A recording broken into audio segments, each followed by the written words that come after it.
He brought his mistress to the gala because he believed his wife had already disappeared. By midnight, Vincent Moretti planned to introduce another woman beneath crystal chandeliers surrounded by bankers, politicians, and men who feared his name. Back at the penthouse, Claire Whitmore stood beside a cold dinner listening as her husband explained that she had contributed nothing to his empire. What Vincent did not know was that the hotel, his companies, and the money protecting his power were never truly his. This is not only a story about betrayal. It is about the quiet damage of being erased by someone you love, the price of silence, and the moment a woman finally remembers who she was before fear taught her to shrink. Stay until the end, like the video, and tell us in the comments where you are watching from. The ballroom had gone silent when Claire Whitmore reminded Vincent Moretti that the building beneath his feet did not belong to him. But long before she stood beneath those chandeliers with every eye in Chicago fixed on her, there had been another version of Claire, a quieter one, a younger one, a woman who still believed love could be a door out of fear. 7 years earlier, Claire lived at the Whitmore estate in Lake Forest, where the winters came hard off the water, and the house seemed built to keep warmth from entering. The mansion stood behind iron gates and bare oak trees, its limestone walls pale beneath the snow. Inside, every room carried the weight of old money. Oil portraits watched from dark-paneled walls. Silver clocks marked the hours with soft, disciplined chimes. Staff members moved quietly as though sound itself required permission. Claire had grown up knowing exactly where to sit when to speak, and how long to hold her father's gaze before lowering her eyes. Thomas Whitmore was not a man who raised his voice often. He did not need to. His anger lived in the pause before he answered. It lived in the way a room emptied when he stepped inside. It lived in the quiet obedience of executives who were twice Claire's age and still stood straighter when he entered. He had built Whitmore Capital from a regional investment firm into a network of banks shipping interests, hotels, warehouses, private credit companies, and political relationships that reached far beyond Illinois. Newspapers called him a visionary. Rivals called him ruthless. Men who owed him money called him sir. Claire called him father. On the morning she turned 27, Thomas summoned her to his study before breakfast. Snow pressed against the tall windows. A fire burned low in the stone fireplace. On the desk between them sat a folder marked with the name of a manufacturing company in Joliet. Thomas did not offer her a chair. "Read it," he said. Claire opened the file. The company was failing. Its debt was buried under 3 layers of subsidiaries. 212 employees would lose their jobs if the bank called the loan. Claire studied the statements while Thomas watched her. After several minutes, she looked up. "The company can survive if the debt is restructured." Thomas leaned back. "Can it? Yes. Then why has no one done it?" "Because the land is worth more than the company." A faint expression crossed his face. Not approval. Recognition. Claire continued. "If we call the loan, we take the property and the pension fund collapses. If we restructure, we lose money for at least 3 years, but the company stays open." Thomas reached for his coffee. "And what would you choose?" Claire closed the folder. "I would restructure." "Why?" "Because the people working there did not create the debt." Thomas gave a slow, disappointed breath. "That is why you are not ready." Claire felt the words before she understood them. "I found the solution. You found the sentimental solution. It is still profitable. In 3 years, it protects the company. It protects strangers." Claire held his gaze. "They are not strangers to the consequences." The room became very still. Thomas stood. He walked toward the window, his hands clasped behind his back. "You think power is a form of rescue," he said. "It is not. Power is the freedom to choose who pays." Claire's jaw tightened. "Then perhaps I do not want your kind of power." Thomas turned. The crystal tumbler left his hand so quickly that Claire only heard it strike the wall beside her. Glass shattered. A sharp fragment cut across her cheek. For several seconds, neither of them moved. A thin line of blood ran toward her jaw. Thomas looked at the wound, then at her eyes. His voice remained calm. "You will want it when someone else uses it against you." Claire touched her cheek. "You already do." She left before he could answer. The greenhouse stood at the far end of the property beyond a stone path half covered in snow. It had once belonged to Claire's mother, who died when Claire was 14. In winter, the glass walls fogged from the warmth inside, and the air smelled of soil, rosemary, and damp leaves. Claire sat beside a row of white orchids and pressed a linen handkerchief to her face. The door opened behind her. Adrian Cross stepped inside, bringing a breath of cold air with him. He was 30, then broad-shouldered, dark-haired, and newly returned from military service. Thomas had hired him to supervise private security for the estate and several Whitmore properties. Adrian closed the door carefully. His eyes went to the blood on the handkerchief. "Who did that?" Claire looked away. "You know who." Adrian crossed the room but stopped several feet from her. He never moved too close without warning. It was one of the things she noticed about him. "Let me see. It is nothing." "Claire." She lowered the handkerchief. The cut was shallow, but the skin around it had already reddened. Adrian's expression did not change. Only his hands did. His fingers curled once, then relaxed. He threw something. He threw it at the wall. "Beside your head." That was the intention. Adrian opened a small medical kit from a cabinet. He knelt in front of her and cleaned the wound with slow, careful movements. "You do not have to stay here," he said. Claire watched his face. "You do not know what happens when a Whitmore leaves. Then let me find out with you." His voice was quiet. There was no performance in it, no command. For one dangerous moment, Claire imagined saying yes. She imagined a small apartment in a city where no one knew her father's name. She imagined grocery lists, ordinary arguments, and coffee made in a kitchen without staff. She imagined waking beside a man who asked questions and waited for answers. Then she saw what Thomas would do. The investigations, the pressure, the businesses Adrian would lose before they existed, the people who would appear at his door. Claire lifted her chin. "You work for my father. I work for him because it keeps me close enough to know when he crosses a line. He crossed it years ago, then come with me." She stood too quickly. "You do not understand. Make me understand. If I leave with you, he will make you pay for it." Adrian rose. "That should be my choice." "No." The word came sharper than she intended. Claire stepped back. "I will not become another reason he destroys someone." Adrian looked at her for a long time. "You think staying protects everyone. It protects you. No, it protects the fear." She turned away because he had come too close to the truth. 3 months later, Claire met Vincent Moretti at a charity auction in downtown Chicago. The event took place in a converted bank with marble columns and brass doors. The city's wealthiest families gathered beneath a painted ceiling while waiters carried champagne between tables. Claire stood beside her father, dressed in silver silk, smiling when required.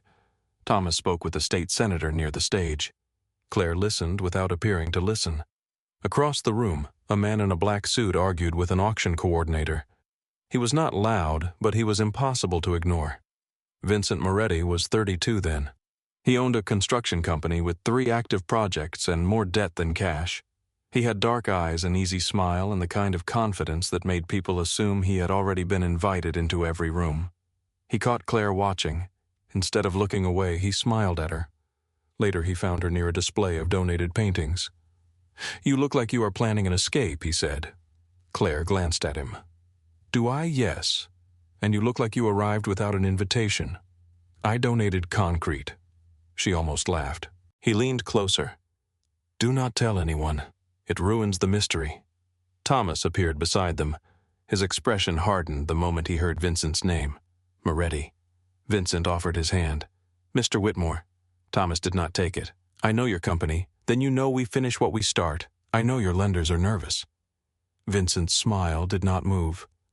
"Lenders are always nervous, only when they understand the numbers." Claire watched the exchange. Vincent did not shrink. That interested her.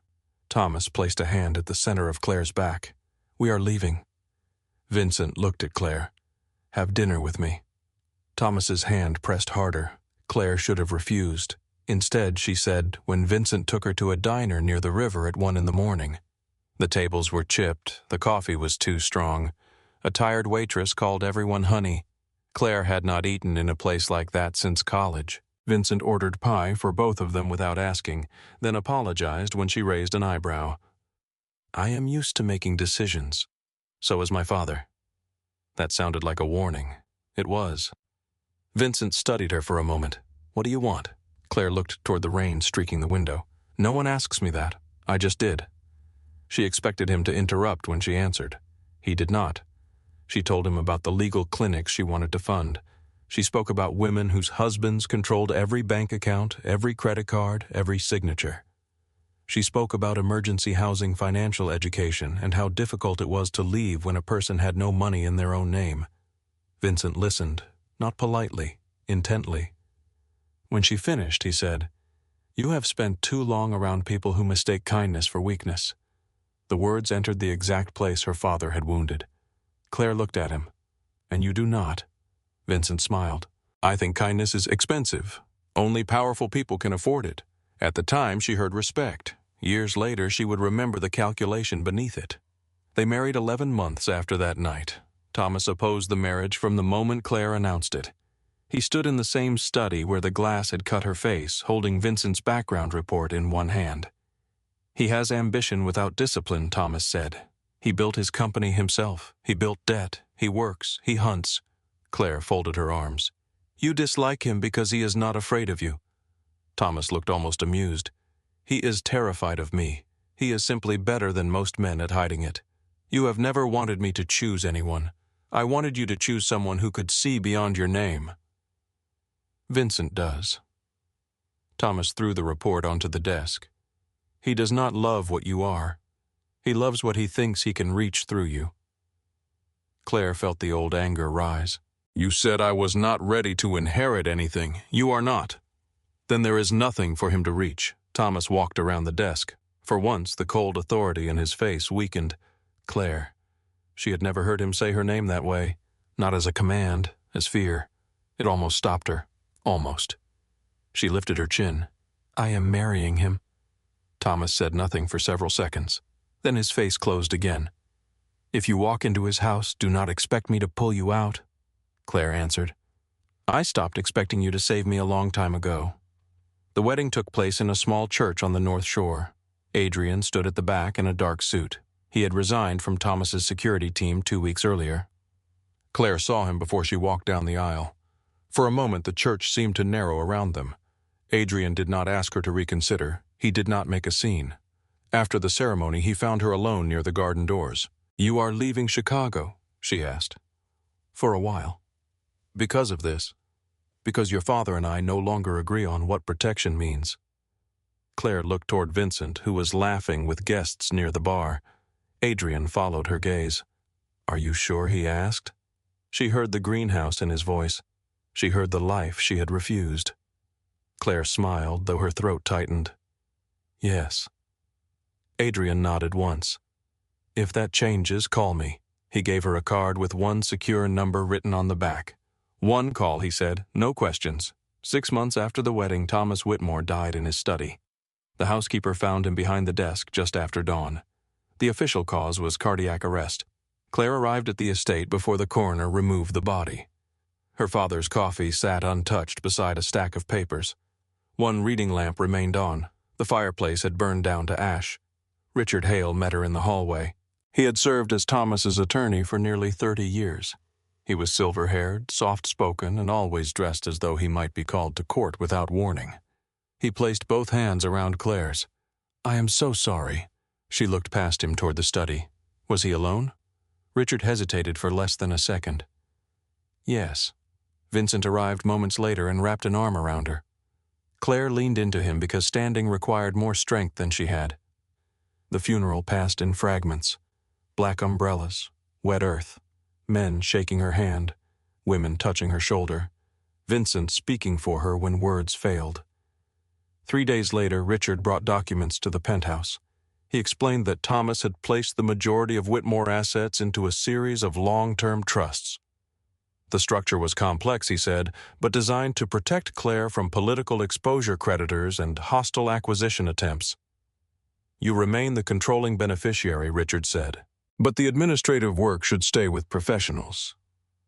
Claire stared at the pages. "I want to understand it. You will. When grief is no longer making every decision feel urgent." Vincent sat beside her. "He is right." Claire turned to him. "You have not read any of this. I have read you." He took her hand. "You have not slept. You are barely eating. Let the lawyers carry the dead weight. Richard slid one document toward her. It is a limited administrative authorization, nothing more. Claire signed. That signature became the first open door. At first, married life with Vincent felt like the escape she had chosen. They moved into a modest apartment near Lincoln Park. Vincent cooked on Sundays. Claire worked beside him at the dining table, reviewing project budgets and correcting contracts. He asked for her opinion. He praised her instincts. He told her they were building something clean.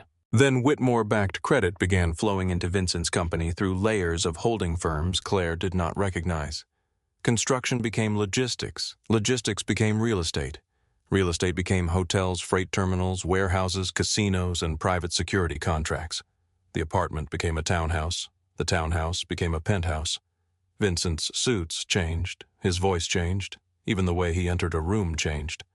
At a board dinner in River North, Claire reviewed a proposed warehouse purchase and noticed the environmental liability had been excluded from the valuation. She leaned toward Vincent. The cleanup exposure could exceed $20 million. He barely looked at her. Not now. 10 minutes later, an investor asked about hidden costs. Vincent set down his glass.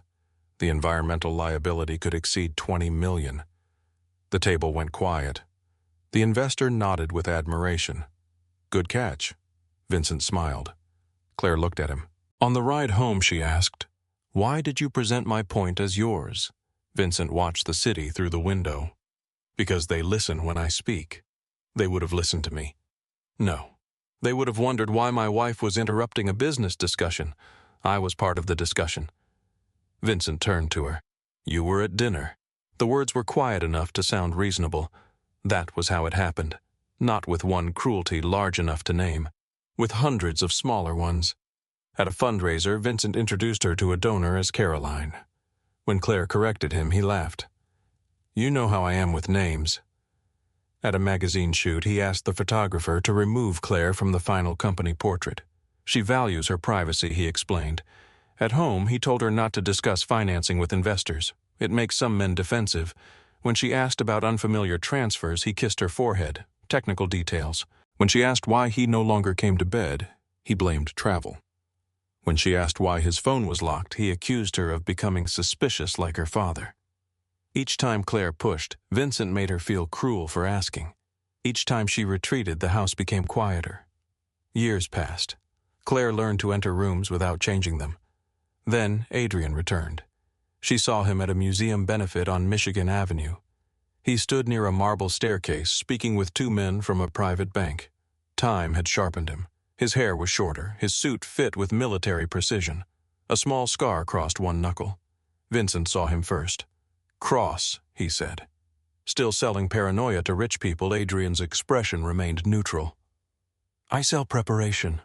Vincent laughed and placed a hand on Claire's waist. "My wife remembers you." Claire felt Adrian notice the possessive pressure of Vincent's hand. Later, she found Adrian alone on the terrace. The wind off the lake cut through her dress. "You built your company," she said. "You heard. People talk, not to you, apparently." Claire stiffened. Adrian looked through the glass doors toward Vincent, who was speaking over a group of executives. "You disappear every time he enters a room. I am happy. I did not ask." She looked at him sharply. "You have no right." "No." His voice stayed calm. "You asked me not to interfere. I have not. Then continue." Adrian reached into his jacket and handed her a new card. The same secure number was printed on the back. "One call," he said. "I will come once. No questions." Claire did not take it at first. Then she did. Vanessa Vale entered Vincent's life a year later. She was hired to redesign the Moretti Foundation's public events. She was polished, quick, and comfortable around powerful men without appearing impressed by them. At first, Claire liked her. Vanessa remembered staff names. She solved problems before they reached Vincent. She understood how to make a room feel more expensive than it was. Then Claire began noticing details. A perfume on Vincent's shirt. A restaurant reservation for two. A weekend in New York that did not appear on the company calendar. Vanessa knowing the penthouse wine cellar code. Vincent changing his phone password. One night, Claire waited until he came home. It was nearly 2 a.m. He loosened his tie as he entered the bedroom. "Are you sleeping with her?" Claire asked. Vincent stopped. The silence answered first. Then he smiled with exhausted disbelief. Is this what you do now? Answer me. You sit alone in this apartment and invent reasons to be unhappy. It is a penthouse, what you called it, an apartment. Vincent stared at her. Claire hated that she had corrected the smallest thing because the larger truth frightened her. She tried again. Are you sleeping with Vanessa? Vincent walked toward the closet. Maybe I would not need company if my wife acted alive. Claire felt the sentence enter her like cold water. Vincent removed his jacket. You have everything. The home, the money, the name. Yet every room becomes a funeral when you enter. He left her standing beside the bed. 3 days before the gala, an automated legal notice arrived in Claire's private email. A trust amendment required beneficiary confirmation. She almost deleted it. Instead, she opened the archive. The first document contained the name Moretti Consolidated. The second contained Vincent's largest hotel. The third contained a shipping terminal near the Indiana border. Claire read until dawn. The empire Vincent claimed to have built rested on Whitmore assets. The credit lines belonged to her trusts. The hotels were held by her subsidiaries. The debt was secured by property she had inherited. Then she found the transfers. Millions moved through offshore accounts. Payments routed through shell charities. Her digital authorization attached to transactions she had never seen. Claire sat alone in the study as the city brightened beyond the windows. For 7 years, she had believed she was living inside Vincent's world. The documents told a different story. Vincent had been living inside hers. Claire opened the bottom drawer of her desk and found Adrian's card beneath a stack of unopened invitations. She called. He answered before the second ring. Claire. She closed her eyes. I need you. Adrian did not ask why. I am coming. By the time he arrived, Claire had printed more than 200 pages. Adrian brought a forensic accountant named Naomi Price. They worked through the morning. Naomi confirmed the signatures had been applied through an administrative authorization tied to Richard Hale's office.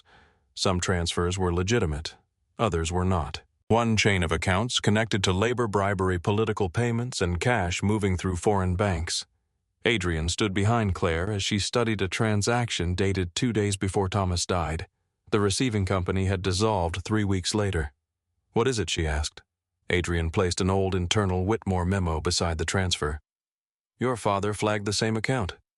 Claire looked up. You had this. I recovered it after he died.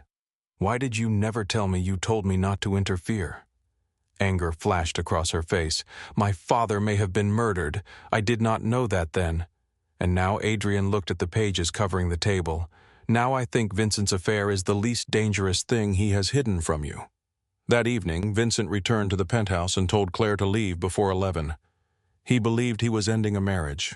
He did not realize Claire had already opened the first file. Now, after the ballroom emptied and the chandeliers dimmed, she stood beside Adrian in the St. Augustine Hotel with the transfer from her father's final week resting between them. Outside, federal vehicles waited beneath falling snow. Inside, Claire looked down at the signature that carried her name. It was perfect. That frightened her more than a forgery should have. Adrian turned toward the security cameras above the ballroom doors. They are already watching you. Claire lifted her eyes, then let them watch. A side entrance opened behind them. 2 federal agents stepped into the ballroom. The woman in front held a sealed warrant. Claire Whitmore, she said. We need to ask you about several accounts connected to your father's estate. Claire did not move. Adrian did, only half a step, placing himself close enough to reach her without standing in front of her. Claire looked once toward the stage where Vincent had called the empire his. Then she faced the agents. Ask. The agents did not handcuff Claire in the ballroom. That almost made it worse.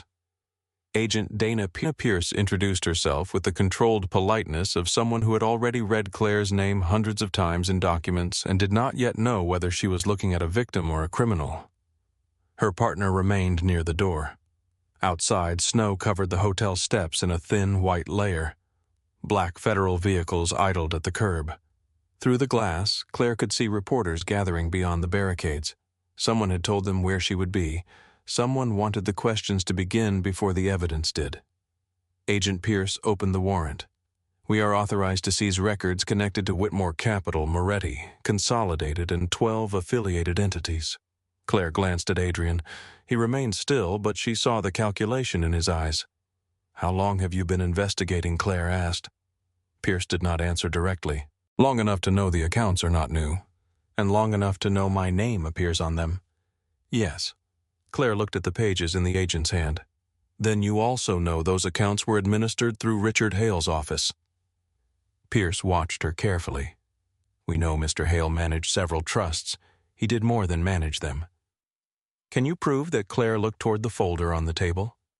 "I can prove I did not authorize the transfers. That is not the same thing." "No," Claire said. "It is the beginning." Pierce allowed Claire to contact counsel before the agents began removing files from the hotel office Adrian had secured. By sunrise, the ballroom looked less like the site of a gala and more like the scene of a corporate autopsy. Boxes stood where champagne towers had been, technicians copied hard drives, investigators photographed documents. Claire sat at a table near the stage while her attorney, Margaret Sloane, spoke quietly with Agent Pierce. Adrian stood by the windows. He had not left her side, but he had not touched her either. That restraint steadied her more than comfort would have. Margaret returned and set a legal pad in front of Claire. "They are not arresting you tonight." Claire looked at the windows. "It is morning." Margaret's mouth tightened. "They believe you may have information they need. They also believe you may be part of the structure they are investigating. What exactly are they alleging? Money laundering, bribery, fraud, labor racketeering, illegal transfers through charitable organizations?" Claire felt each word settle into the room. "And Vincent? They have not located him." Adrian turned from the windows. He left the hotel through the service corridor. Agent Pierce looked toward him. "You have access to hotel surveillance. I had access before your team seized it. Did you copy anything? Yes?" Pierce held out her hand. Adrian did not move. Margaret spoke first. "My client will cooperate through counsel." Pierce's gaze shifted from Adrian to Claire. "That answer only works while cooperation remains voluntary." Claire stood. "You have the warrant. Take what it covers. If you want anything beyond that, ask properly." Pierce studied her for a second, then nodded. The agents left just after 7. Claire watched the last vehicle pull away. The ballroom doors closed. For the first time since Vincent had told her to leave the penthouse, there was no one speaking to her. No lawyer, no investigator, no husband, only Adrian. He approached the table and placed a paper cup beside her. "Coffee." Claire looked at it. "I do not want coffee. You have not eaten. I do not want food. You have been awake for 26 hours. She raised her eyes. "Do you always become irritating when you are afraid?" Adrian was silent. That was answer enough. Claire wrapped both hands around the cup. It was too hot to hold comfortably, but she did not let go. "Where is Vincent? We are looking. We, my people. You have people searching for my husband while federal agents are searching me." "Yes." Claire gave a dry laugh. 7 years ago, I thought marriage would make my life ordinary." Adrian sat across from her. "You were never ordinary. That is not a compliment. I did not mean it as one." She looked at him over the steam. "What do you think he is doing? Destroying records, moving money, calling anyone who still owes him loyalty. And Richard, doing the same thing without looking frightened." Claire remembered Richard standing at the edge of the gala, his silver hair perfect, his expression composed. He had left before the first federal vehicle arrived. "He knew," she said. Adrian nodded. "He knew you would open the trusts eventually." "No. He knew I would open them now." Adrian leaned back.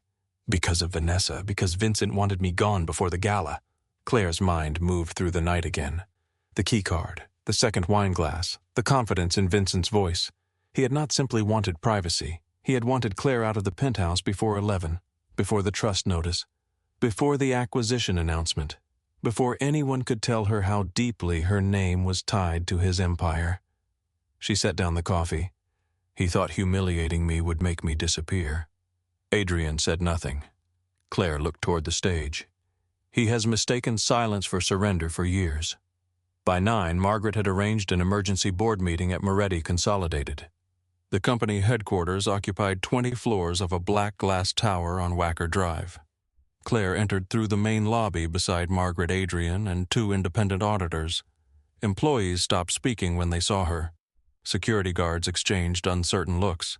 Vincent's photograph still hung behind the reception desk. Claire paused beneath it. He was smiling in the picture, one hand resting on a model of the city's newest riverfront development. The caption beneath his name read, "Founder and Chief Executive Officer." Claire turned to the head of security. "Remove it." The man hesitated. Margaret handed him a signed board resolution. "Mrs. Whitmore has controlling voting authority pending review." The photograph came down. On the 32nd floor, the board waited around a polished walnut table. Some members looked angry. Others looked terrified. Richard Hale's seat was empty. Vincent's chair stood at the head of the table. Claire took it. The chief financial officer, Martin Keene, cleared his throat. "With respect, Mrs. Moretti, this is highly irregular," Whitmore, Claire said. He blinked. "Excuse me, my name is Claire Whitmore."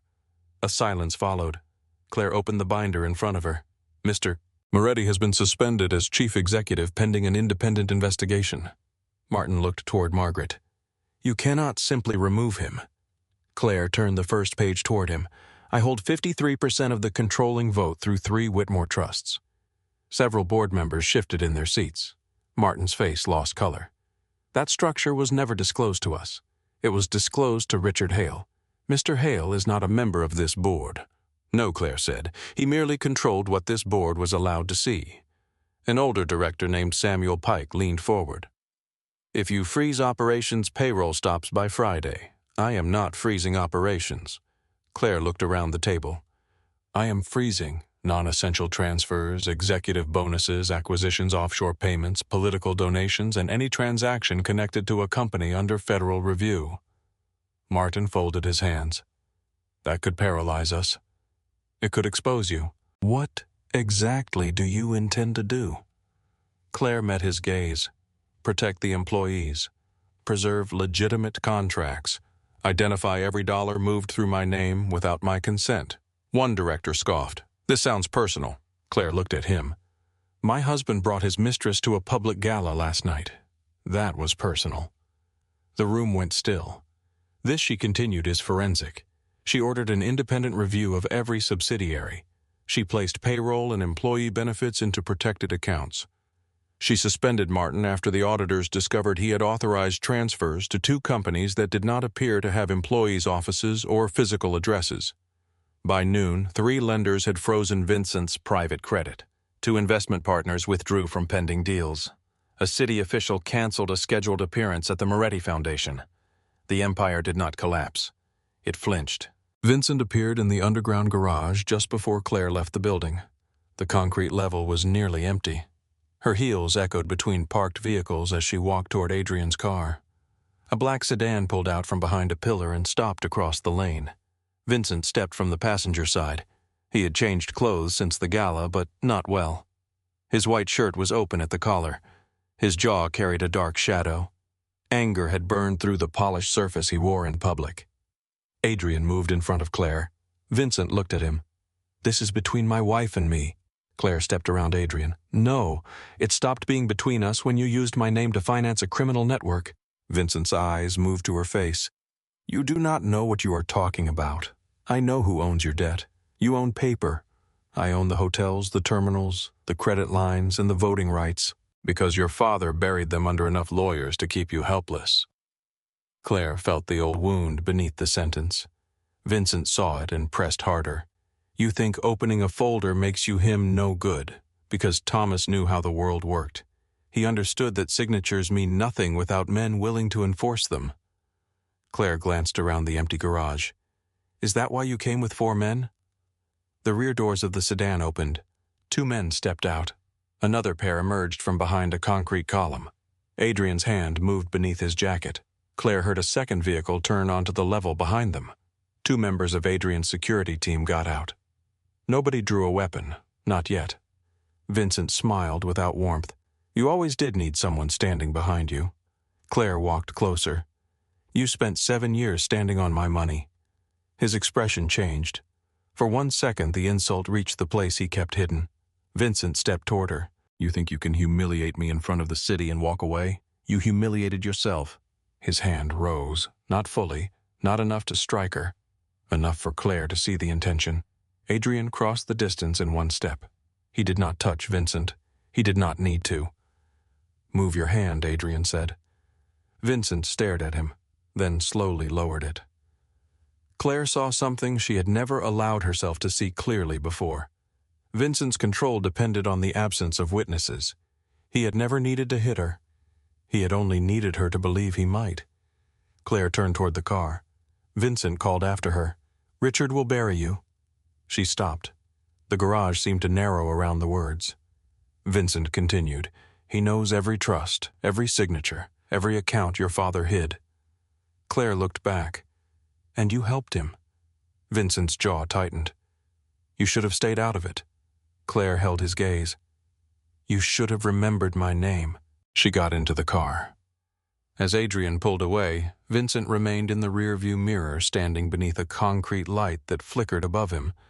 Vanessa Vale learned the truth that same afternoon. She had spent the night in a suite Vincent reserved at a private hotel near the river. By morning, the hotel manager informed her that the card on file had been declined. Vincent did not answer her calls. His driver had disappeared. When she arrived at the penthouse, her access code no longer worked. The doorman would not meet her eyes. "Mrs. Whitmore changed the authorization list," he said. Vanessa stood beneath the awning as snow melted into her hair. "You know who I am?" "Yes, Miss Vale." "Then call Mr. Moretti." "I already did," and he did not answer. She found Vincent 2 hours later in a furnished apartment on the west side. The place was small, anonymous, and protected by men she had never seen before. Vincent opened the door with a drink in his hand. Vanessa entered and looked around. "This is where you brought me. It is temporary. You said the penthouse was yours. It was. You said the hotel was yours. It will be again. You said Claire had nothing." Vincent turned away. She was supposed to have nothing. The words stopped Vanessa cold. Not she has nothing. She was supposed to. Vincent walked toward a table covered with phones and documents. Vanessa watched him enter a code into a black device. He placed it in his coat pocket when he noticed her looking. "What is that nothing?" "Everything is nothing with you until it destroys someone." He crossed the room. "Go home. You promised that after the gala we would be public. We were public. You used me to humiliate her." Vincent's face hardened. "You enjoyed the dress. You enjoyed the cameras." Vanessa flinched. "That does not mean I agreed to be part of this. You agreed when you came." He moved close enough that she smelled whiskey on his breath. "Do not become difficult now." Vanessa left without another word. In the hallway, she realized she still had Vincent's overcoat over her arm. He had given it to her at the hotel the night before. Inside the pocket, the black phone vibrated. She looked toward the apartment door, then down at the screen. A message appeared. "Destroy the Whitmore archive before federal access expands." A second message followed. "The warehouse records must place Claire on site." Vanessa's breath caught. She opened the conversation. There were photographs of ledgers, locations, payment instructions. One message referenced something called the Whitmore cleanup. Another mentioned archive security footage from the night Thomas Whitmore died. Vanessa used her own phone to photograph every screen. When the apartment door opened behind her, she nearly dropped both devices. Vincent stood there. "Give me the coat." Vanessa forced a laugh. "I forgot I had it." She handed it back. Vincent checked the pocket. His eyes settled on her face. For a second, she thought he knew. Then he closed the door. By evening, news vans surrounded Moretti Consolidated. Richard Hale appeared on 3 networks. He stood outside his law office beneath white stone columns, wearing a navy overcoat and an expression of carefully measured grief. "I served Thomas Whitmore for nearly 3 decades," he told reporters. "I am deeply disturbed by the possibility that family assets may have been used for criminal purposes." A reporter shouted, "Did Claire Whitmore authorize those transactions?" Richard lowered his eyes before answering. "The documents appear to bear her authorization. I hope there is an innocent explanation." Claire watched the interview from Adrian's secure apartment. The room had floor-to-ceiling windows, but the blinds were closed. Margaret stood near the television. "He is building distance. He is building a coffin," Claire said. Adrian muted the screen. "We need to move you." Claire looked at him. "Again, your location is exposed. I have spent years being moved out of rooms for someone else's convenience. This is not about convenience. No, it is about fear. It is about staying alive." Claire turned toward the dark windows. Her phone rang. The number was blocked. She answered. A distorted voice said, "I know what happened to your father." Claire's grip tightened. "Who is this? If you want proof, come to the old Whitmore warehouse on Ashland." Adrian was already tracing the call. The voice continued. "Come alone. 1 hour." The line went dead. Adrian looked at the screen in his hand. Burner phone. Signal disappeared. Margaret stepped closer. "You are not going."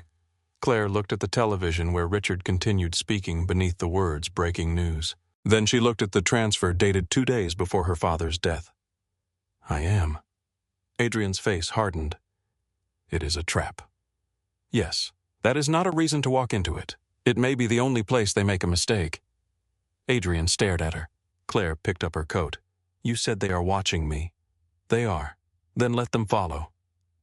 The warehouse stood near an abandoned rail line, its brick walls blackened by years of weather. Claire entered through a side door. Inside, 1 row of lights burned above a corridor of empty offices. Her footsteps echoed. Hello, a door opened at the far end. Vincent stepped into the light. He looked worse than he had in the garage.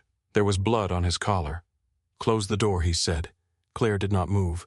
"You called me no." A sound rose outside. Engines, more than one.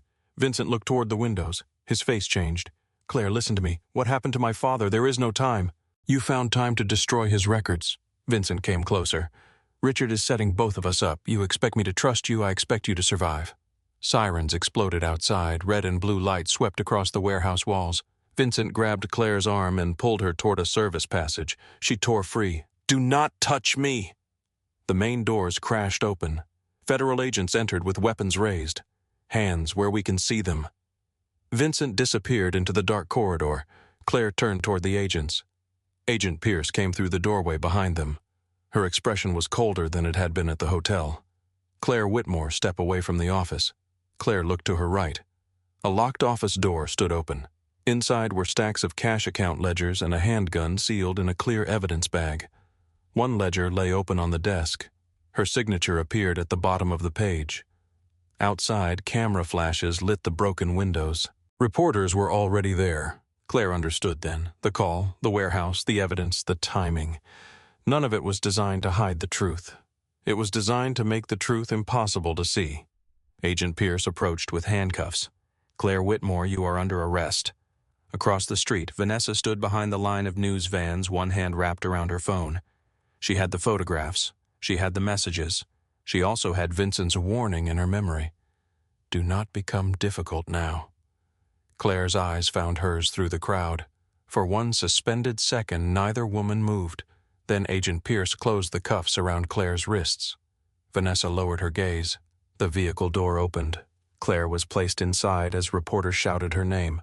The warehouse disappeared behind a wall of cameras. Across the city, Richard Hale watched the arrest on television. He poured himself a drink. Then he called a number stored under no name. "She is in custody," he said. A voice answered on the other end, and the girl Richard looked at Vanessa's face frozen on the screen. Not yet.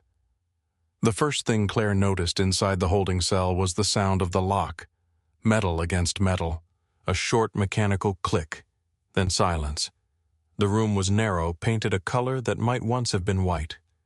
A steel bench ran along one wall. A camera watched from the ceiling. Fluorescent light flattened every surface until nothing seemed to have depth. Claire sat with her hands folded in her lap. The cuffs had left red marks around her wrists. She stared at them.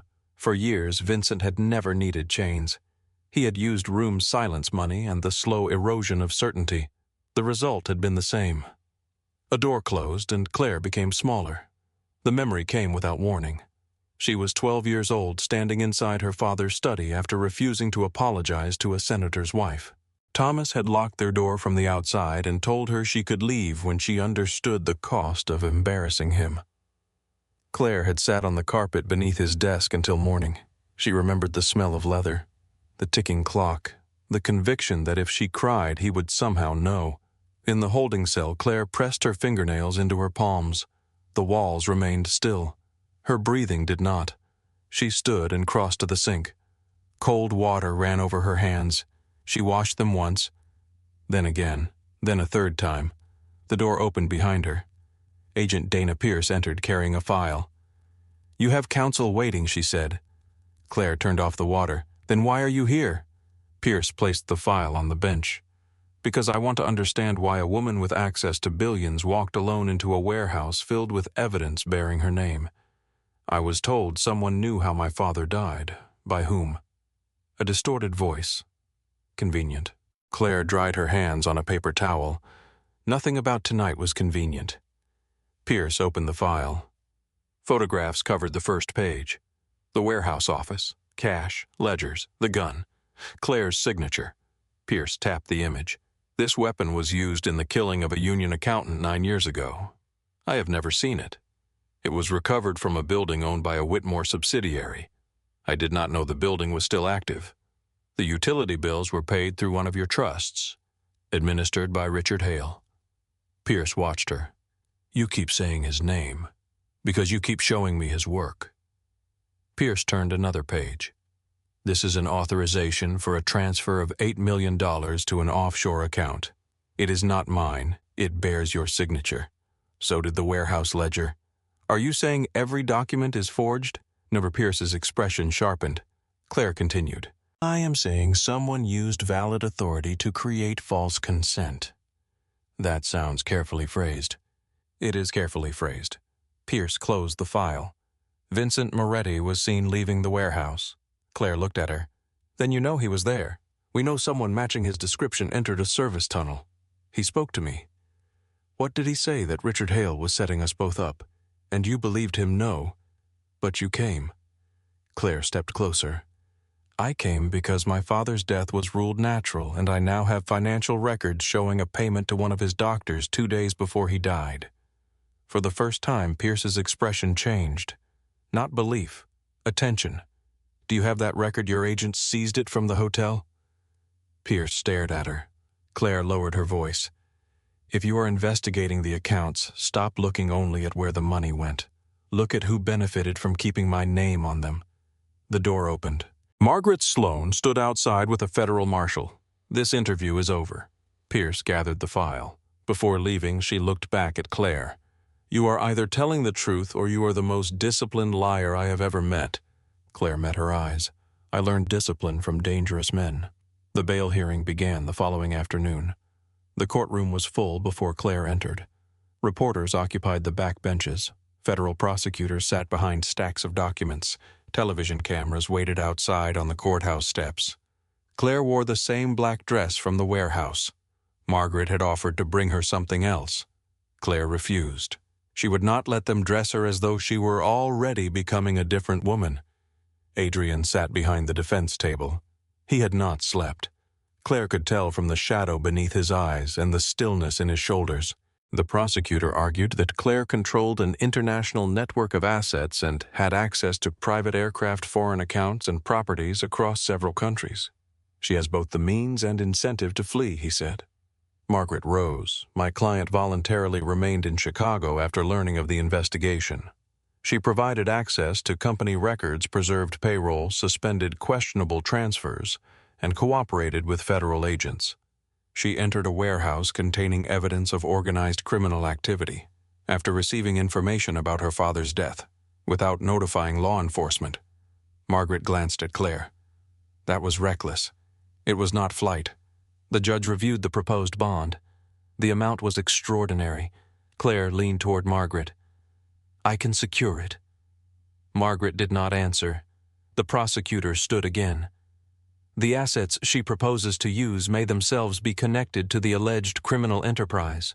A murmur spread through the courtroom. Claire felt the trap close. Every dollar she owned could now be called contaminated. The judge looked over his glasses. "Does the defense have an alternative guarantor?" Margaret hesitated. Adrian rose behind them. "I do." Claire turned. Margaret whispered, "Sit down." Adrian stepped forward. "My company, my residence, and all available liquid assets." The judge looked at him. "Mr. Cross, are you aware of the amount under discussion?" "Yes. You understand that if Ms. Whitmore violates the conditions of release, you may lose everything pledged yes." Claire stood. "No." The courtroom shifted toward her. The judge's expression hardened. Miss Whitmore, sit down. Claire looked at Adrian. You cannot do this. His voice remained calm. I already did. I did not ask you. No. The judge struck the bench once. Counsel, control your client. Claire sat, but her eyes remained on Adrian. He did not look away. The bond was approved with electronic monitoring, restricted travel, and daily reporting. Outside the courthouse, reporters shouted questions. Claire, did you murder your father? Did Vincent Moretti build his empire with criminal money? Are you and Adrian Cross having an affair? Did you arrange the warehouse meeting Adrian's security team formed a path? Claire walked through the cameras without answering. At the curb, she stopped. Vanessa Vale stood behind a line of reporters. She wore dark glasses and a gray coat. Her face looked pale beneath the winter light. Their eyes met. Vanessa glanced toward Adrian's car. Then she turned and disappeared into the crowd. Adrian drove Claire to a secure residence in a converted industrial building near the river. The apartment was spare and quiet. Steel beams crossed the ceiling. The windows overlooked black water and old brick warehouses. A security monitor showed every entrance. Claire stood in the center of the living room while Adrian removed his coat. You pledged your company. Yes. Your home. Yes. Everything you have. Not everything. She looked at him. What is left? Adrian met her eyes. My judgment. Claire laughed once without humor. Then use it. I did. You risked your life for someone who ignored you for 7 years. You did not ignore me. I married him. That was not the same thing. It felt the same from where you stood.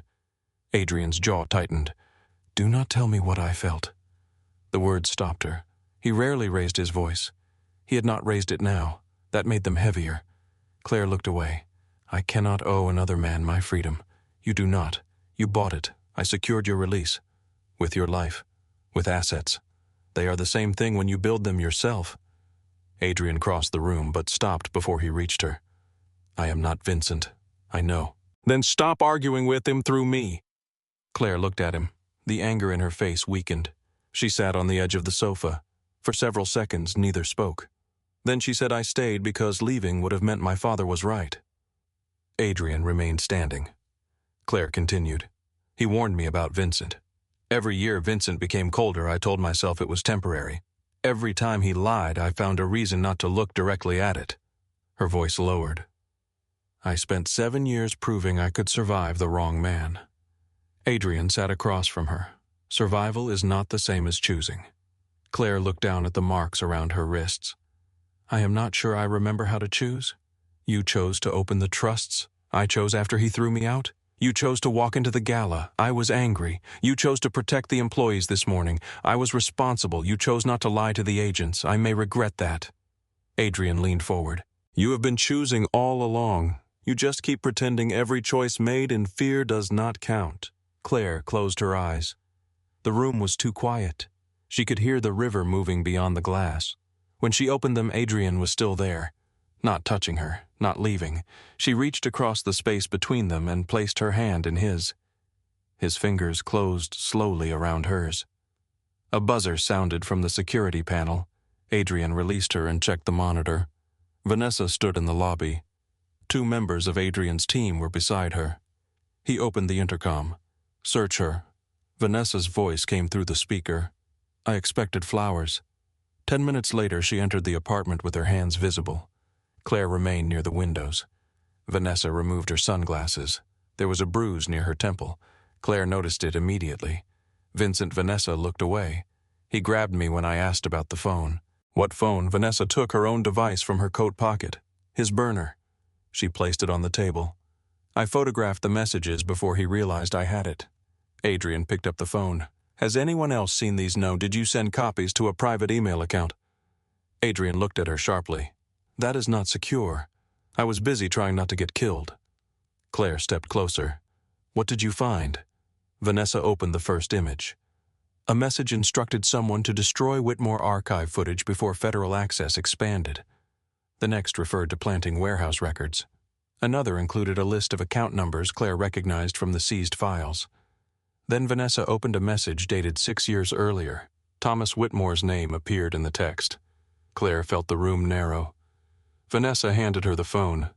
The message read, "The father found the physician payment."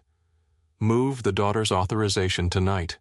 Claire swiped to the next image. Vincent had replied. She signed. Richard says she will not review the trusts. Claire read the words twice. The image blurred. Adrian moved closer. She lifted one hand, stopping him. There is more, Vanessa said. Claire looked at her. Vanessa's voice became quieter. One message came from the night your father died? She opened it. The daughter signed. The father will not make mourning. Claire stared at the screen. No one spoke. Outside, a barge horn sounded on the river, low, distant. Vanessa crossed her arms over her chest. I did not know. Claire looked at her. You knew he was married, yes. You knew he lied, yes, but you did not know this, no. Claire placed the phone on the table. Do not ask me to trust you. Vanessa swallowed. I am not. Good. Claire looked at the bruise near her temple. Ask me to use the truth. Vanessa nodded. Adrian sent encrypted copies to Margaret and requested an emergency meeting with Agent Pierce. Pierce arrived after dark with 2 investigators. She examined the images without speaking. When she finished, she looked at Vanessa. Can you testify that you took these from Vincent Moretti's device? Yes. Can you identify the phone? Yes. Did you alter any image? No. Pierce turned to Claire. This helps. It does more than help. It does not prove who sent the original messages. The account identifiers correspond to the trust records. We still need the device server data or corroborating evidence. Claire's jaw tightened. You watched them arrest me in a warehouse designed around those messages. Pierce held her gaze. And now I am standing in this apartment. Margaret stepped between them. What do you need? Pierce placed the phone on the table. A direct link between Richard Hale, Vincent Moretti, and Thomas Whitmore's death. The money proves fraud. The warehouse supports obstruction. These messages suggest conspiracy. Suggest, Claire asked. Pierce did not soften. Suggestion is not a conviction. Vanessa spoke from the other side of the room. There was a place Vincent met Richard. Everyone turned. The Hawthorne Room, she said. Private club near the old financial district. Vincent went there twice a month. No phones were allowed inside. Adrian knew the name. It closed last year. The public entrance did, Vanessa said. Vincent still had a key. Pierce wrote it down. What did they discuss? I was never inside. Then why does it matter? Vanessa looked at Claire. Because Vincent once came back with an old ledger. He told me it belonged to a dead man who thought paper could protect him. Claire felt cold spread through her chest. My father kept handwritten books. Adrian looked at her. You never mentioned that. I had not thought about them in years. Thomas distrusted digital records. He maintained duplicate ledgers for sensitive transactions written in narrow columns of black ink. As a child, Claire had watched him lock them inside a cabinet behind the study fireplace. She stood. We need to go to Lake Forest. Pierce shook her head. You are under travel restriction. The estate is within the approved district. You cannot conduct your own search. It is my property. It may also contain evidence. Claire looked at Margaret. Margaret sighed. We request a supervised search. By morning, federal vehicles passed through the iron gates of the Whitmore estate. The house looked smaller than Claire remembered. Snow covered the front steps. Dead vines clung to the greenhouse. Several windows had been boarded after years of vacancy. Claire entered through the main hall. Dust lay across the marble floor. Portraits of Whitmore ancestors watched from the walls, their faces dim beneath white sheets. Agent Pierce walked beside her. Adrian followed several steps behind. Claire stopped outside the study. The door was open. She had not entered the room since the funeral. Pierce waited. Claire stepped inside. The desk remained where Thomas had died. The leather chair faced the windows. A dark stain marked the floor near one leg, though Claire knew it was only water damage. Her mind supplied blood anyway. She walked toward the fireplace. The cabinet behind the mantel was empty. Someone had removed the ledgers. Pierce photographed the space. Claire touched the edge of the stone. It shifted beneath her hand. She pressed again. A narrow section of the mantel moved inward. Behind it was a concealed compartment. Inside lay a brass key, a small cassette recorder, and a folded note. Claire recognized her father's handwriting before she opened it. The message contained one sentence. Claire, if Richard is still smiling, I failed. Her hand began to shake. Adrian reached toward her, then stopped. Claire picked up the recorder. Pierce placed it inside an evidence bag. "What does the key open?" she asked. Claire stared at it. "My father kept private deposit boxes under names that never appeared in family records, where there were several banks." Adrian studied the key. A tiny number had been engraved along the edge. "I know this format," he said. "Union Continental Bank." The bank occupied an old stone building near LaSalle Street. The deposit box was registered to a holding company dissolved after Thomas's death. With a warrant and Claire's beneficiary documentation, Pierce obtained access. The box contained no ledger, only photograph shipping manifests and a sealed envelope. Claire opened the envelope. Inside was a photograph taken at the Chicago River Freight Terminal. Thomas stood in the center. Richard Hale was beside him. Vincent stood on the other side. The photograph was dated 3 months before Claire met Vincent at the charity auction. Claire stopped breathing. Adrian looked over her shoulder. Vincent appeared younger but unmistakable. He had known Thomas. He had known Richard. He had known exactly who Claire was before he approached her. The diner, the questions, the attention, the promise of freedom. Every memory shifted beneath her. Pierce picked up the shipping manifests. "These are coded." Claire looked at the handwritten marks in the margins. Small triangles. Dots. Numbers divided by slashes. Her father had taught her the pattern when she was 10, disguising arithmetic lessons as spy games. "He expected me to read them," she said. For the next 6 hours, Claire decoded the records. Cash had moved through pension funds and charitable foundations. Moretti warehouses had stored untaxed shipments. Richard controlled accounts in 3 countries. Payments had gone to city officials, union representatives, and private security firms. One transfer led to Thomas's physician. Another paid for the destruction of security footage. Vincent's initials appeared beside the final entry. Pierce stood behind Claire. "This is enough to reopen your father's death investigation. Not enough to convict Richard." "No." Claire looked at the coded page. "He knew my father was watching him. Yes, and he knew I was not." Pierce did not answer. Claire did. That was the entire plan. That evening, Claire returned to Adrian's apartment. She stood before the dark window holding the photograph of Vincent beside her father. Adrian entered quietly. "You should sleep." Claire did not turn. He planned the first meeting. It appears that way. He knew what to say. Yes, he asked what I wanted because Richard told him no one ever did. Adrian said nothing. Claire looked at Vincent's face in the photograph. Was any of it real? Adrian crossed the room. "I cannot answer that." She turned toward him. "I need someone to—" "No. You need Vincent to—" Claire's phone rang. The number was blocked. She answered. Vincent's voice came through the line. "Come alone." Claire closed her eyes. "We're the chapel at St. Gabriel Hospital." Adrian was already signaling the security team. Vincent continued. "I will tell you what happened to your father." Claire looked at Adrian. "When now?" The line disconnected. The hospital chapel was open to the public and covered by federal surveillance within the hour. Claire entered alone. Vincent sat in the last pew beneath a stained glass window. His face was bruised.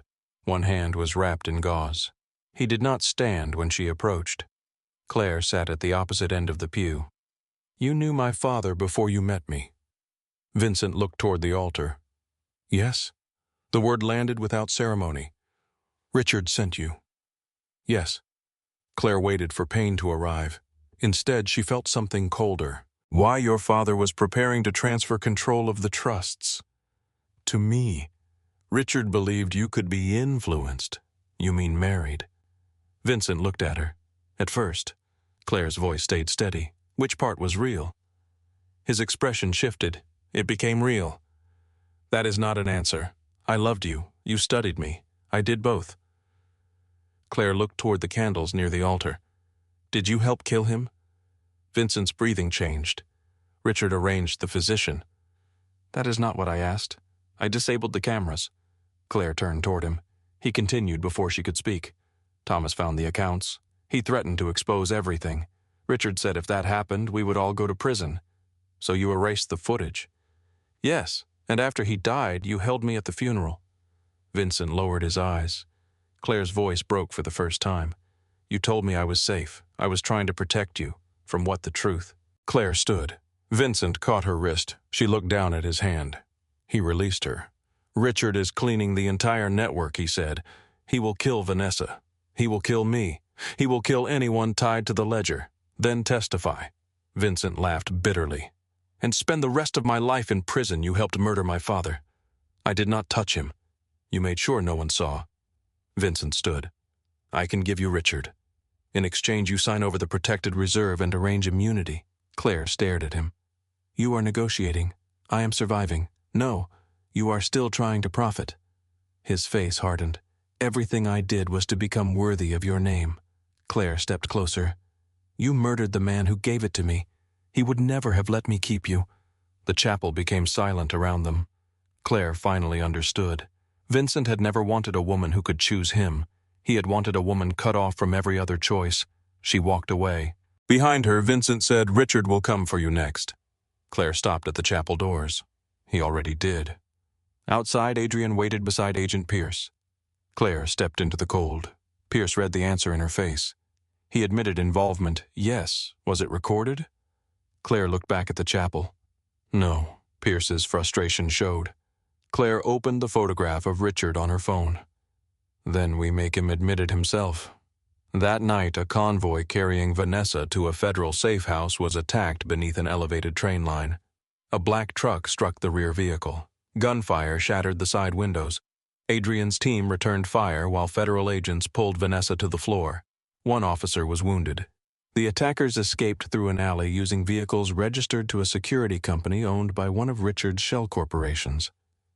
Pierce arrived at Adrian's apartment after midnight. Her coat was wet with snow. She placed a cooperation agreement on the table. We are reopening Thomas Whitmore's death as a homicide investigation. Claire read the first page. And Richard, we need him speaking. He will not speak to you. No. Pierce looked directly at her. He may speak to the woman he believes he has already defeated. Claire signed the agreement. The next morning, she stood before cameras outside the federal courthouse. Reporters crowded the steps. Claire looked into the lenses. My father kept a master ledger documenting every account connected to Whitmore Capital and Moretti Consolidated. Pierce watched from inside the building. Adrian stood beyond the cameras. Claire continued, I have recovered it. In 48 hours, it will be surrendered to federal authorities. The statement was false. There was no master ledger, only coded records and incomplete evidence. But Richard did not know that. Claire stepped away from the microphones. Her phone rang before she reached the courthouse doors. The screen showed Thomas Whitmore's old private number. Claire answered. Richard's voice was calm. Bring me the ledger, and if I do not, then Adrian Cross dies before you finish grieving your father. Claire looked across the street. Adrian stood beside a black vehicle. A red point of light appeared briefly on the center of his chest. Claire's blood went cold. Then the light vanished. Richard spoke again. Now you understand the cost of making powerful men afraid. Claire kept her eyes on Adrian. No, she said. Now I understand where to find you. Adrian saw the change in Claire's face before he saw the danger. She stood at the top of the courthouse steps with the phone pressed to her ear, her eyes fixed on his chest. He followed her gaze. Nothing was there. Only the dark wool of his coat and the reflection of winter light on the car beside him. Then Claire moved. She crossed the street without waiting for the traffic signal. Horns sounded. A taxi stopped hard near the curb. Adrian stepped toward her as two members of his security team closed around them. What happened? Claire ended the call. Richard had a rifle trained on you. Adrian looked toward the surrounding rooftops. His team reacted immediately. One man opened the vehicle door. Another spoke into his radio while scanning the windows above the street. Claire remained where she was. He used my father's old private number. Adrian touched her arm. We need to move. She did not move. He wants the ledger. There is no ledger. He believes there is. Adrian studied her face. What did you tell him? That I know where to find him. Claire finally looked at him. He is going to choose the location. Adrian shook his head. No. He thinks I am afraid enough to obey. You are not walking into another trap. I am not walking into anything alone. A black federal vehicle stopped beside them. Agent Pierce got out before the driver had fully opened her door. "Inside," she said. They drove to a secured federal operations center beneath a government building near the river. The room had no windows. Large screens showed city maps, traffic cameras, property records, and live surveillance feeds. Agents moved between tables with headsets and printed files. Pierce placed Claire's phone inside a signal isolation box. The call was routed through at least 6 relays, she said. "We have no reliable location." He used a sniper, Adrian said. "We are checking rooftops and traffic footage." Claire stood near the center table. "He will call again." Pierce looked at her. "And when he does, you will follow the script we give you." "No." Pierce's expression hardened. "This is now an active homicide investigation. It has been active for less than a day. Richard has controlled the story for 7 years. That does not make you an investigator. No, it makes me the person he needs." Margaret Sloane entered carrying a file. She had removed her coat, but snow still clung to the shoulders. Richard filed a motion claiming Claire stole protected trust documents. Claire looked at her. "Already, he also claims the ledger is fabricated." Pierce crossed her arms. "That means the statement worked." Margaret placed the file on the table. "It also means he is preparing to discredit whatever we recover." Claire opened the motion. Richard's language was calm, precise, and almost compassionate. He described Claire as emotionally unstable after public humiliation. He suggested grief had impaired her judgment. He referred to her relationship with Adrian as evidence of manipulation. Claire read the final paragraph twice. "He is using the marriage against me." Margaret nodded. "He is using everything." Adrian leaned over the document. "He wants the court to believe Claire created the evidence after discovering the affair." Pierce looked toward the screens. "Then we need a confession tied to facts she could not invent." Claire closed the file. "Richard will not confess in a room he does not control," No Pierce said. "But he may explain himself if he believes explanation is the final cruelty." The room became quiet. Claire understood what Pierce meant. Men like Richard did not confess because they regretted what they had done. They confessed when they believed the truth could no longer hurt them. Adrian looked at Claire. "You are not bait."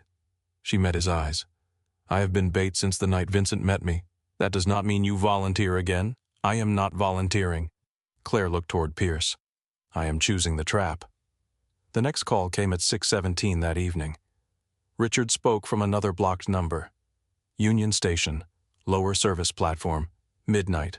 Claire sat at the operations table while agents recorded every word. Richard continued.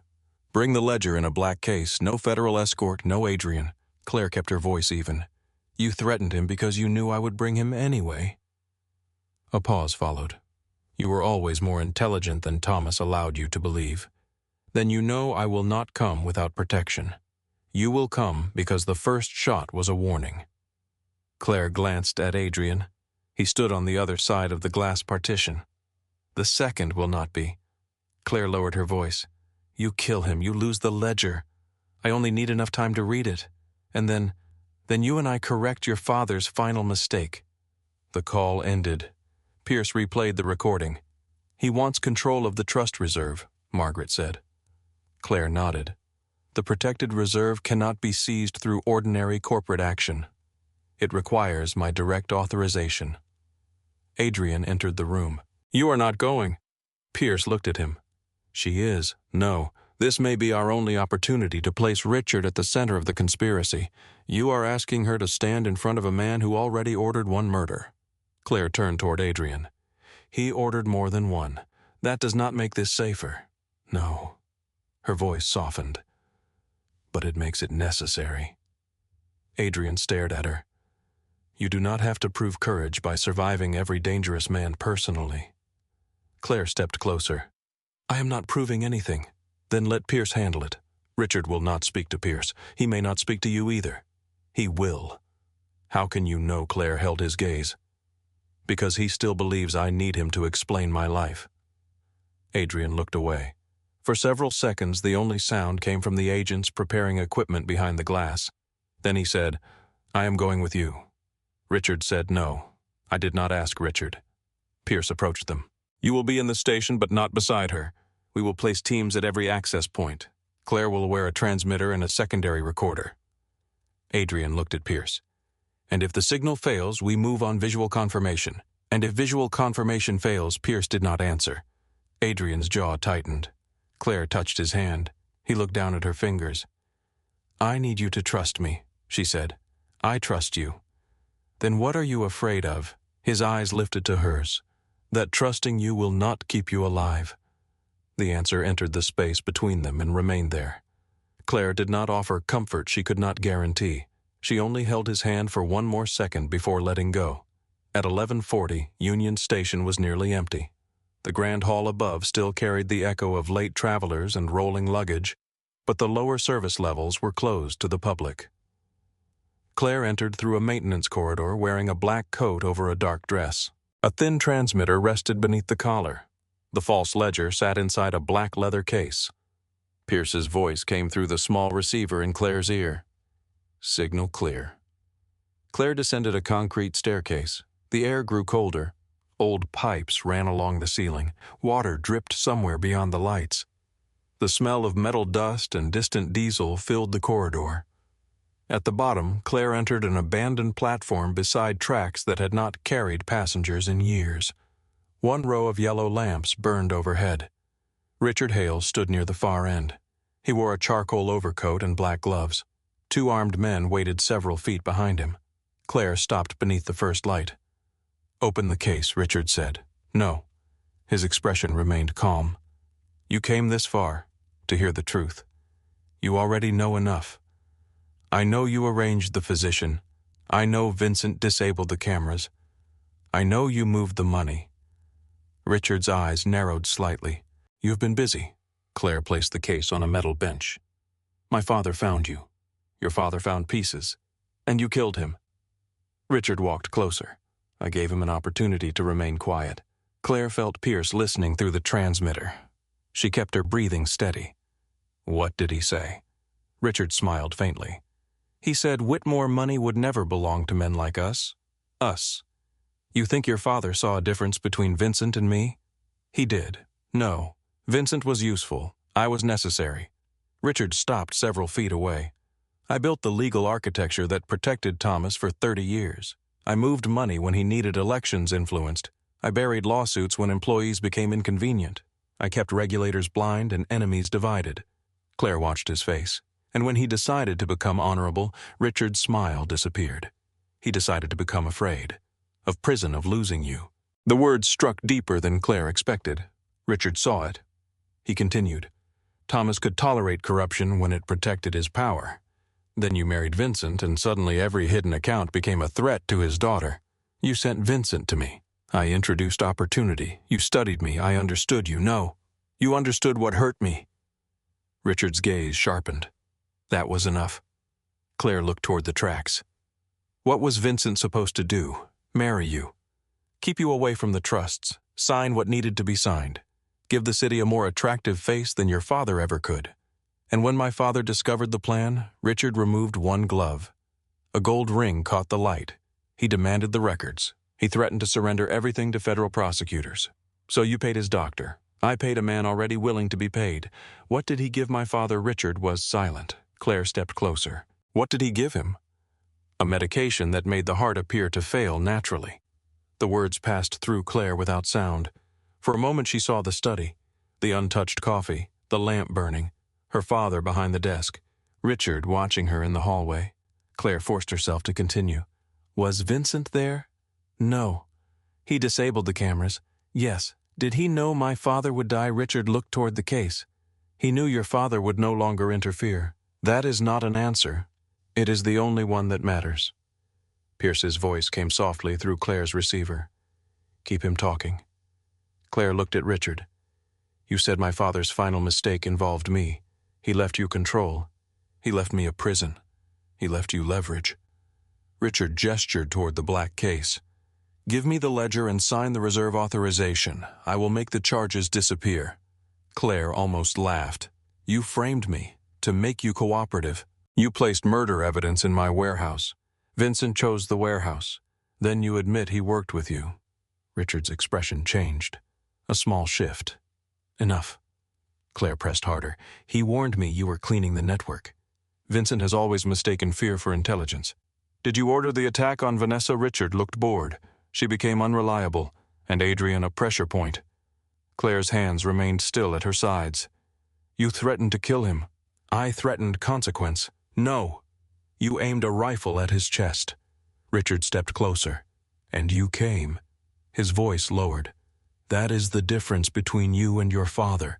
Thomas believed power meant never bending. You understand that power means knowing what cannot be sacrificed.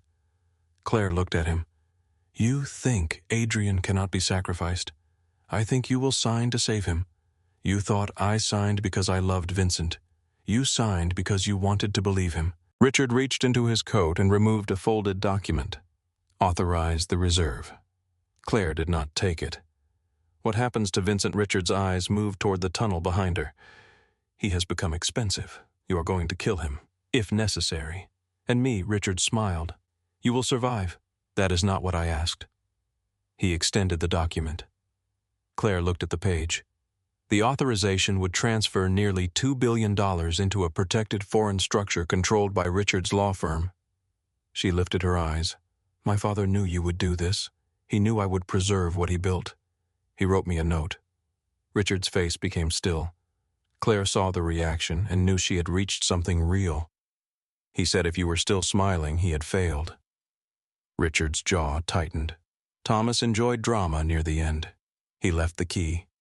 The two men behind Richard shifted. Richard lowered the document. What key, Claire did not answer. His calm finally fractured. What did you find? A photograph? Richard's eyes changed. Claire continued. You. Vincent, my father, 3 months before Vincent approached me. Richard stepped closer. Where is it with federal agents? He looked toward the ceiling. The armed men behind him raised their weapons. Pierce's voice came through Claire's receiver. Hold position. Richard reached for Claire's collar. She stepped back. His hand caught the edge of the transmitter. He tore it free. The small device struck the floor. Richard looked at it, then at Claire. The platform lights went out. Darkness swallowed the station. Gunfire erupted from the far end. Claire dropped behind the metal bench as bullets struck concrete. Agents shouted from both corridors.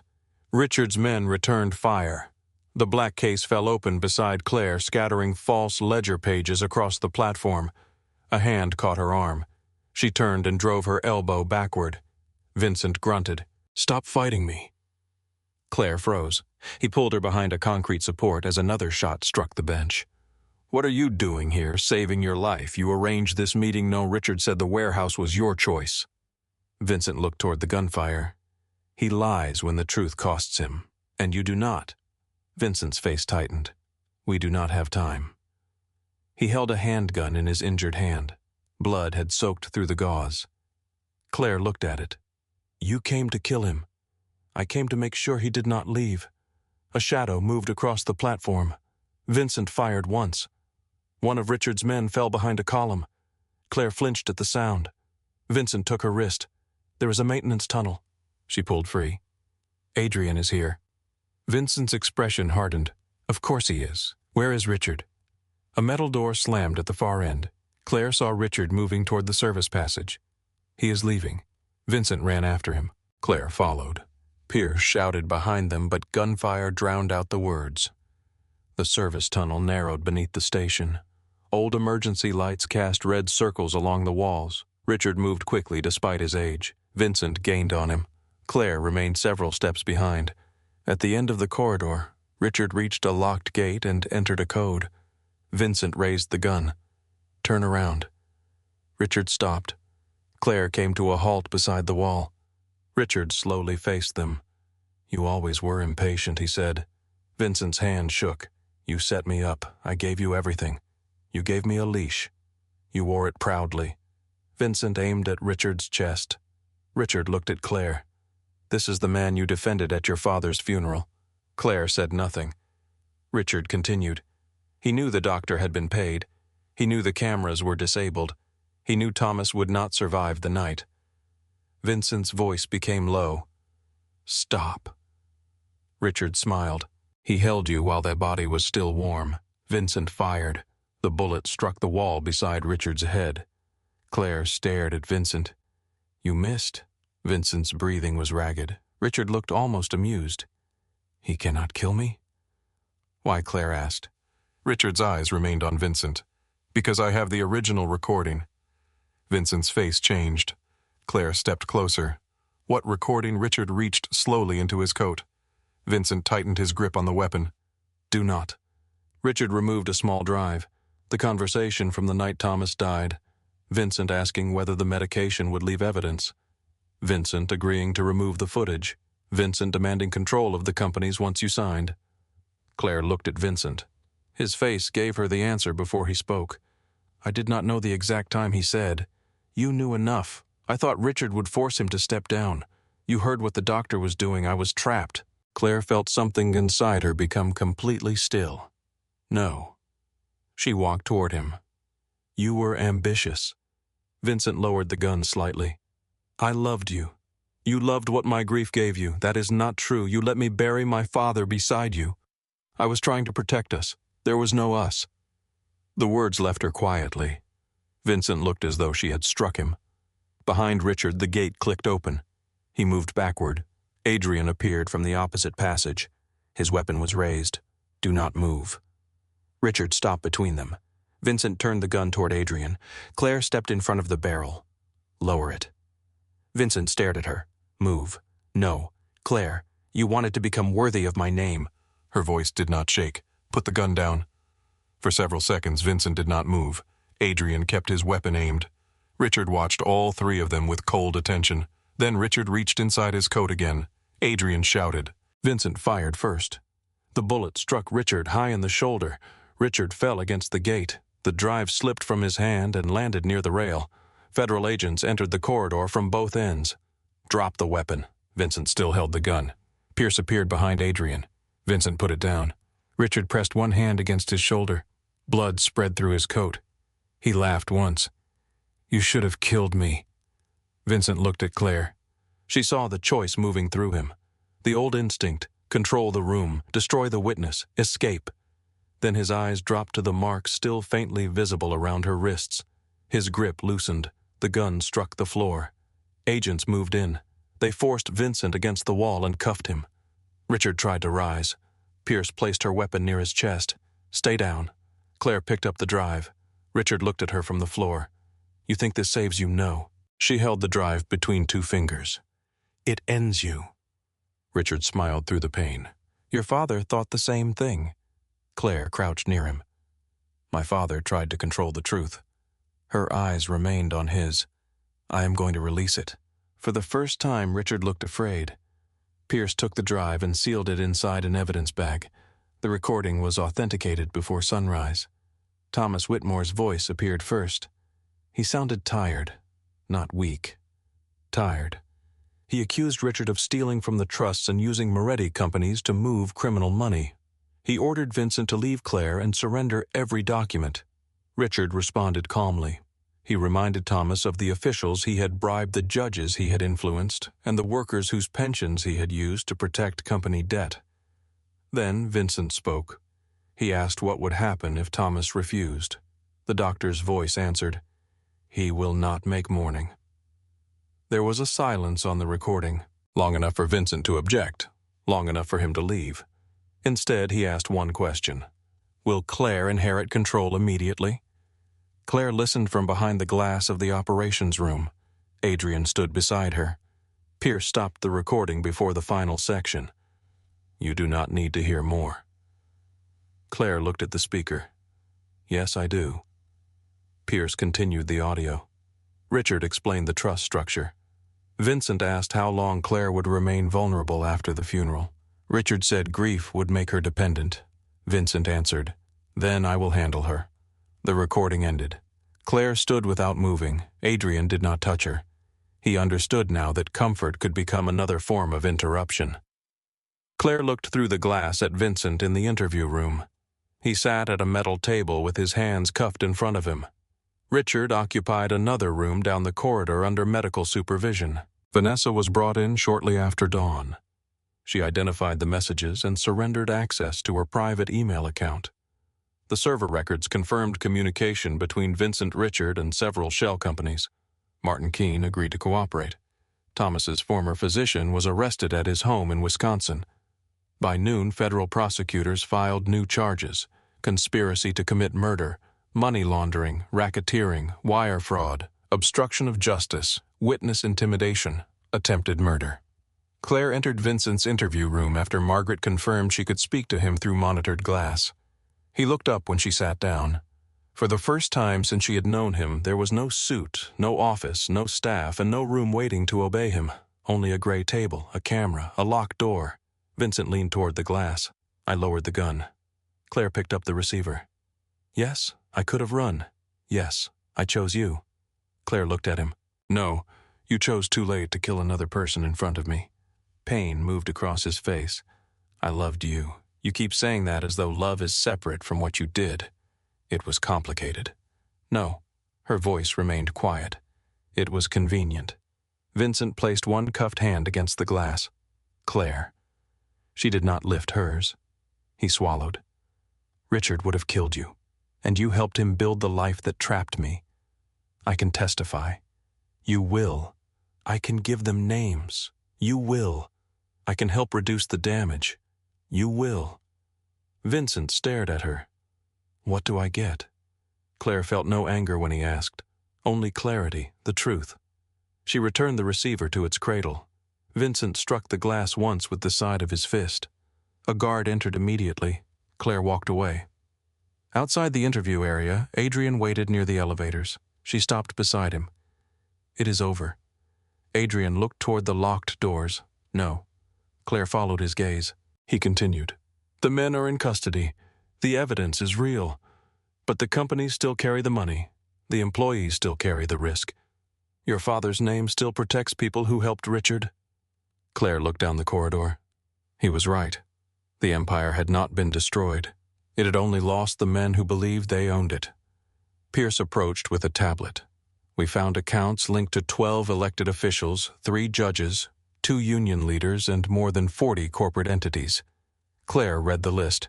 Some names belonged to people who had attended the gala, people who had smiled while Vincent humiliated her, people who had known enough to remain silent. Margaret joined them. The board is requesting emergency direction. Claire looked at the time. It was 8:15 in the morning. Less than 36 hours had passed since Richard placed the rifle sight on Adrian's chest. Claire handed the tablet back. Freeze every account connected to the network. Margaret nodded. And the legitimate businesses: protect payroll, preserve health insurance, stop executive distributions. Pierce studied her. Some of those companies may not survive. Claire looked at the list again. Then we separate what creates value from what only hides crime. Adrian opened the elevator door. Claire stepped inside. As the doors began to close, Pierce called her name. Claire looked back. Pierce held up the evidence bag containing Thomas's recording. Your father's final statement is at the end. Claire stopped the doors. I thought we heard everything. There is a second file. Pierce played it from the tablet. Thomas's voice filled the corridor. Claire, I spent my life teaching you that power was the right to decide who suffered. I was wrong. Power is the responsibility to stop suffering when you finally have the chance. The recording ended. Claire stood motionless. The elevator doors remained open. Adrian watched her, saying nothing. Claire looked toward the evidence room where her father's last words now existed inside a government file. Then she stepped into the elevator. The doors closed. At Moretti Consolidated, the board gathered before noon. Claire entered the room wearing the same black coat from Union Station. No one asked her to sit at the head of the table. The chair was already waiting. Martin Keene's place was empty. Vincent's name had been removed from the wall. Richard's legal firm had been terminated from every Whitmore entity. Claire placed both hands on the table. Effective immediately, Moretti Consolidated no longer exists under its current structure. The director stared at her. Samuel Pike leaned forward. You cannot dismantle a company of this size overnight. I am not dismantling the work. Then what are you doing? Claire looked around the room. I am removing the machinery that turned work into cover. She ordered the sale of the casinos. She placed the freight terminals under independent compliance monitoring. She transferred the foundation's remaining funds into a court-supervised trust for victims, employees, and whistleblowers. She opened company archives to federal investigators. She suspended every executive who had approved unexplained transfers. One director stood. "You will destroy billions in value." Claire turned to him, value for whom he did not answer. By evening, markets reacted. News anchors described the collapse of the Moretti empire. Commentators called Claire reckless, brilliant, vindictive, and unstable. Photographs from the Gala appeared beside images of Vincent in custody. Vanessa's name filled entertainment programs. Adrian's company received threats. Claire's face appeared on screens across the country. She watched none of it. At midnight, she returned to the St. Augustine Hotel. The ballroom had been cleared. No flowers, no cameras, no orchestra, only empty tables and the faint marks left by federal evidence tape. Claire walked to the center of the room. This was where Vincent had stood beneath the chandeliers with Vanessa on his arm. This was where he had expected Claire to disappear. Adrian entered through the side doors. He stopped several feet away. "You left without security. I needed one room without witnesses." He approached slowly. "Are you all right?" Claire looked up at the chandeliers. "No." Adrian nodded. She looked at him. "That was not the answer people usually want. It was the answer I asked for." Claire lowered her eyes. "I do not know what remains when all of this is gone." Adrian stood beside her. "You remain." She almost rejected the words. They sounded too simple. Then she remembered the holding cell, the courtroom, the station, Vincent behind glass, her father's voice. Claire took one breath, then another.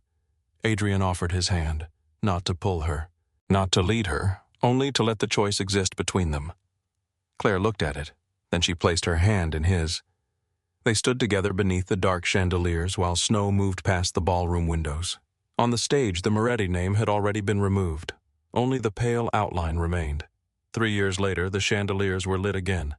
The St. Augustine ballroom looked almost the same from the entrance. Crystal lights spilled across polished floors. A string quartet played near the windows. Black cars lined the curb outside, and the most powerful families in Chicago moved through the room beneath silk gowns and tailored suits. But the name above the stage had changed. The Whitmore Center for Financial Freedom.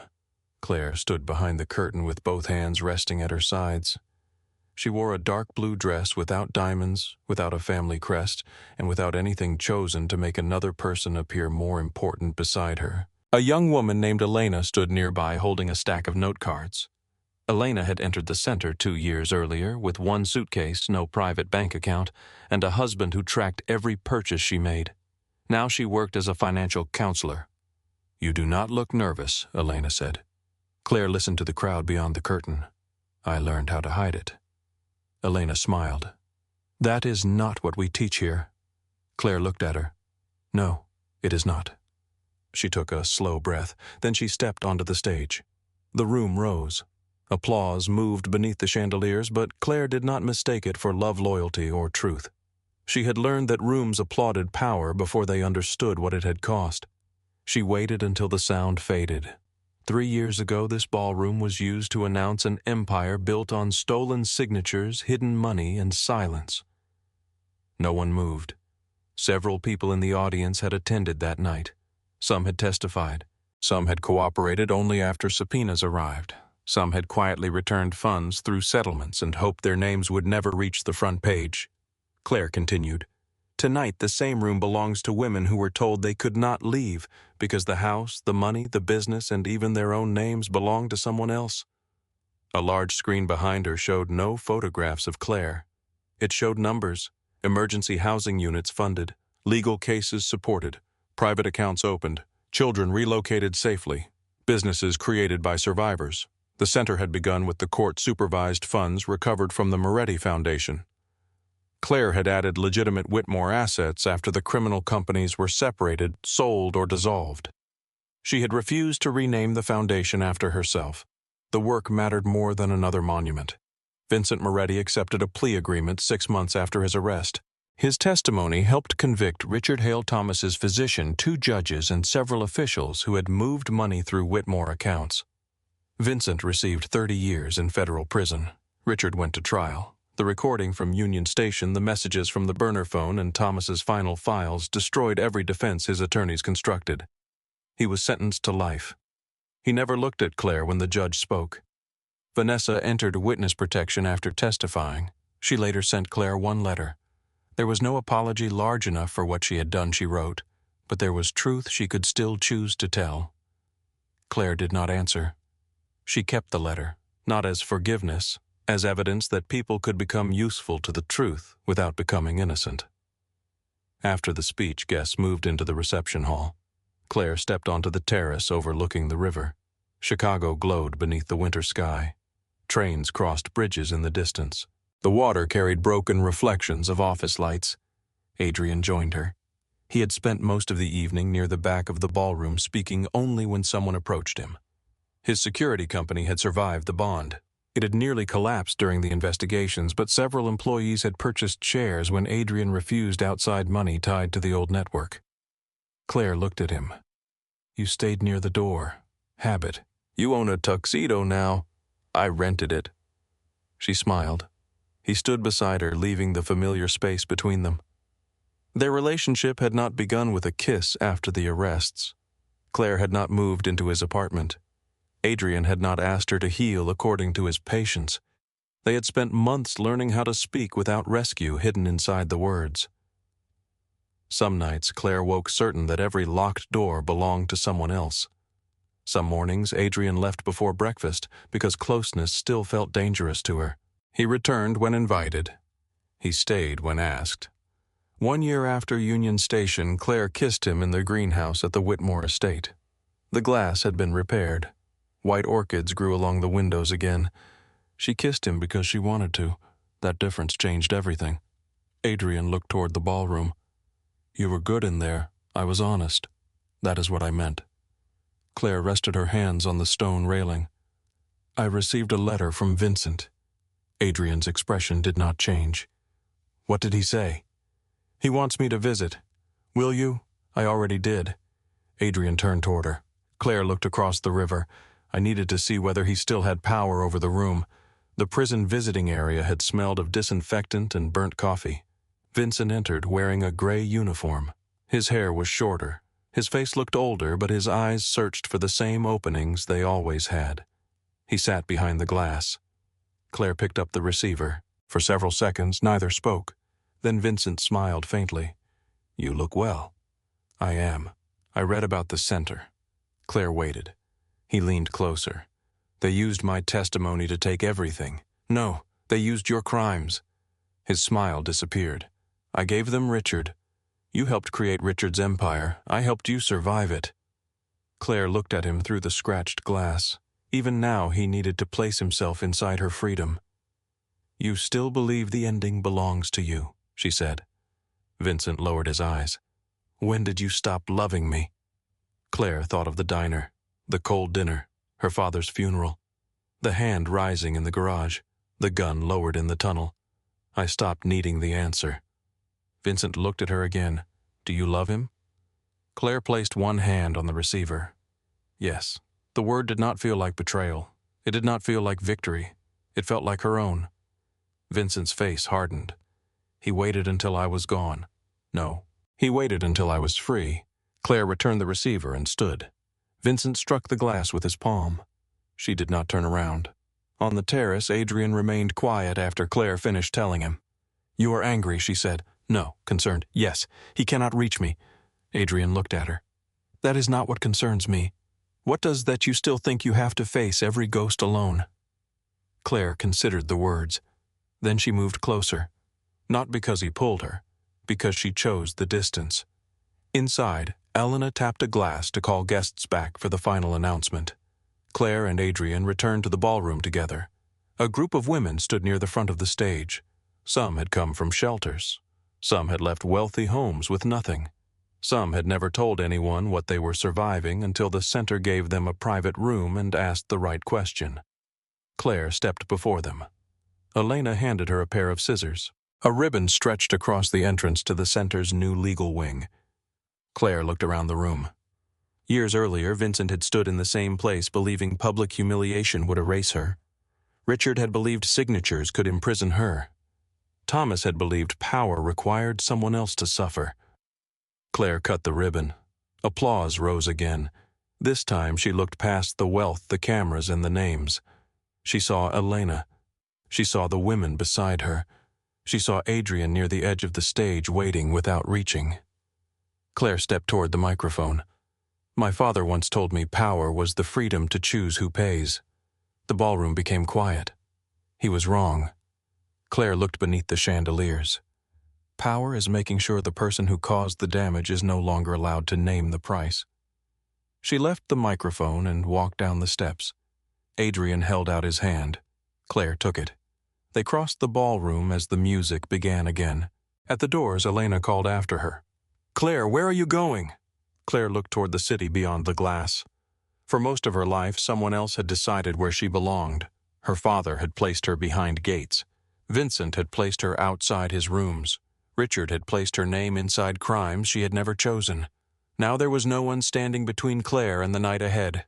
She looked at Adrian, then back at Elena. "I am already there."